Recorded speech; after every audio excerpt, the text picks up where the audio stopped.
பெருந்தலைவர் காமராஜர் புகழை யாரும் அழிக்கவும் முடியாது, மறைக்கவும் முடியாது. ஏனென்றால் அவர் சுயம்பு. அவருக்கு யாரும் பல அட்வைசர்களை வச்சு அட்வைசர் சொல்லிலாம் அவர் ஆட்சி நடத்தலை, திட்டங்களை கொண்டு வரல.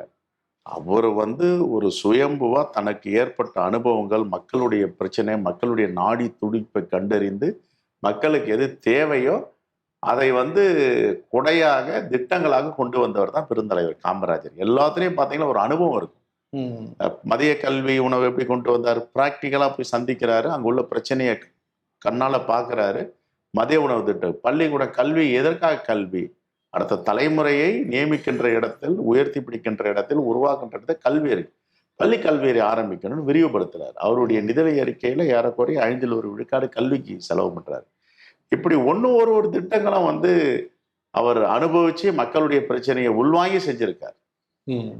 அதிகாரிகள் மறுப்பு சொன்னா கூட அதிகாரிகள்லாம் ஓவர்ரோல் பண்ணி செஞ்சிருக்காரு. அப்படிப்பட்ட பெருந்தலைவருடைய புகழை யாராவது மறைக்க முடியும் என்றால் அது முட்டாள்தான்.